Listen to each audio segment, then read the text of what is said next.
Dear students, these questions are again for grade 9th. These were also included in 2023 paper. This question is from ratio and variation. The quantity m varies directly as n square if m is given and n is also given. Then find the relation between m and n in terms of n equation. So the questions ask about the direct relation. एक हमारे पास direct था, एक inverse था.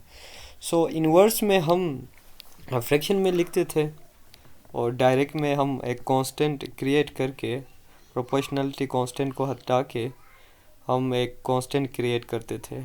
जबकि inverse में अगर N square inverse में होता था तो हम 1/n स्क्वायर लिखते. बट यहाँ पे डायरेक्टली है, सो m varies directly with n square. M is directly proportional to n square. It has been written, you can see here. And then m proportionality constant को हटा हमें लाना होगा. m is directly proportional to n square. M is equal to n square. And then we have to find the values of m और n. अगर पूछा गया है तो वो फाइंड आउट करेंगे, लेकिन यहाँ पे जस्ट रिलेशन लिखने को कहा था. m गिवन था और n भी गिवन था. If m is 4 then n is 6 और 6 वहाँ पे पुट करने से 6 का स्क्वायर 36 हो गया. 36 डिवाइड में गया तो k आपके पास 1/9 आया.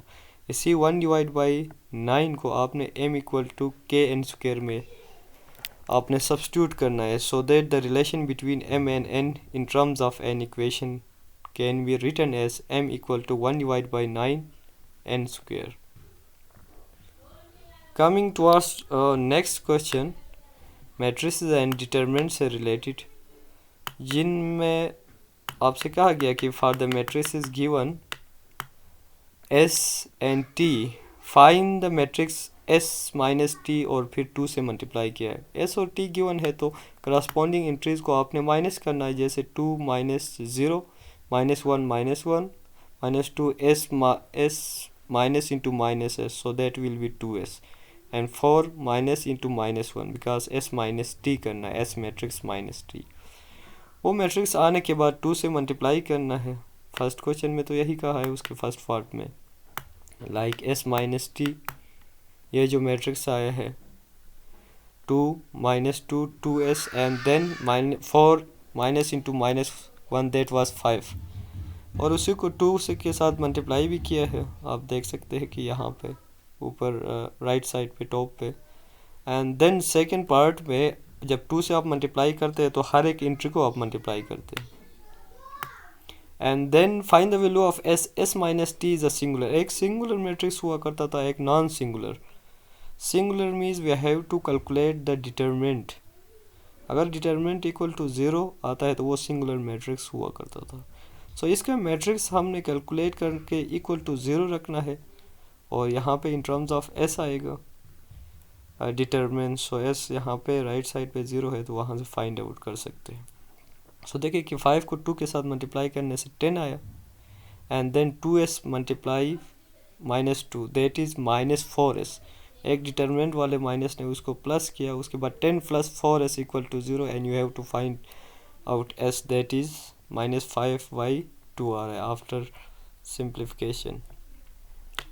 Coming towards next question that can be from the theorem, और नहीं ये उधर से है जी, प्रैक्टिकल ज्योमेट्री से. एंगल बाइसेक्टर ऑफ, देखिए कि एंगल बाइसेक्टर आपने फाइंड आउट करना है ए पे. सो ए में आप कंपास ओपन करके एक आर्क लगा सकते हैं, स्मॉल आर्क. लगाने के बाद उसी कंपास को आपने चेंज नहीं करना है और दोनों एंड पे जहाँ पे वो आर्क इन आर्म्स को कट कर रहा है उसी पे आपने रख के 2 आर्क्स लगाने. 2 आर्क्स लगाने के बाद फिर उन्हीं आर्क्स पे रख के बीच में एक आर्क राइट साइड पे, एक आर्क लेफ्ट साइड पे ड्रा करने से ये एंगल बाइसेक्टर कहलाता है. उस एंगल को डिवाइड करके जा रहा है 2 बराबर हिस्सों में. इसी तरह बी पे आप उन्होंने कहा था कि मीडियन कहा था और फिर इसी में राइट बाइसेक्टर भी कहा था. Right bisector or you can say perpendicular bisector. So perpendicular bisector देखिए कि किसी भी साइड पे आप उसके हाफ से ज़्यादा लेके दो आर्क लगाने हैं आपने, एक अंदर की तरफ एक बाहर की तरफ, जैसे यहाँ पे ए सी पे फाइंड आउट किया है perpendicular bisector. So perpendicular bisector वो लाइन है जो ए सी को डिवाइड कर, इसके हाफ से ज़्यादा एक बाहर की तरफ आर्क, एक फिर अंदर की तरफ। इसी तरह वर्टेक्स ए पे रख के उसी आर्क को कट करेगा उसी लेंथ पे ही, ठीक है, कंपास को चेंज नहीं करना है। तो यहाँ से जो लाइन पास होगा वो बाइसेक्टर कहलाएगा ए सी का।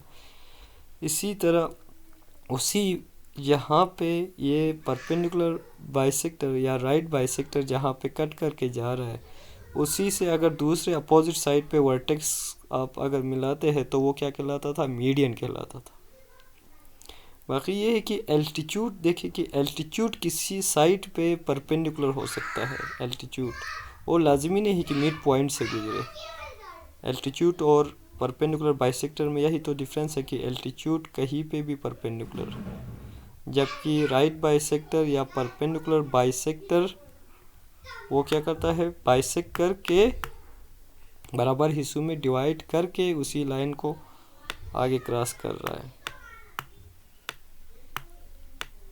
Now coming towards, this was very important question previous में, जिसमें चारों कंपोनेंट्स आपने फाइंड आउट करने थे। तो altitude, right by perpendicular bisector and then median.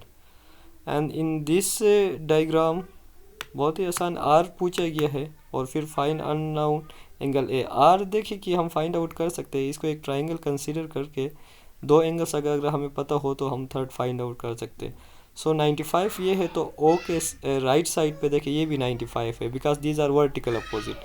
अब ये 95 plus 55 plus R equal to 180, because sum of angles in a triangle is 180। तो 95 प्लस 55 प्लस एक्स, उसको लेके हम फाइंड आउट करेंगे तो यहाँ से हमारे पास आ जाता है 30 आ जाता है।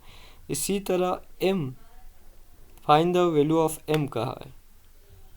सो m देखते हैं कि m भी 55 है, बिकॉज ये जो LOM ROP दो कंग्रुएंट ट्राइंगल्स है, कंग्रुएंट ट्राइंगल्स है तो उनके करस्पॉन्डिंग एंगल्स सेम होते हैं, P is same as m, so m is again 55। और ये भी हम कह सकते हैं कि PR और LM साइड्स इक्वल है, बिकॉज उनके अपोजिट एंगल्स भी इक्वल है। अपोजिट एंगल इक्वल है तो फिर अपोजिट साइड्स भी इक्वल है, अपोजिट साइड्स अगर इक्वल है तो फिर उनके अपोजिट एंगल्स भी इक्वल है, दो ट्राइंगल्स में यही था साइड एंगल साइड में। So I hope you will understand what I have explain, और इनको दोबारा से गो थ्रू करें, आप देखें कि इसके सोल्यूशन में किस तरह किया है। So this was all about, wishing you good luck for tomorrow. I think कल है exam. Thank you for watching.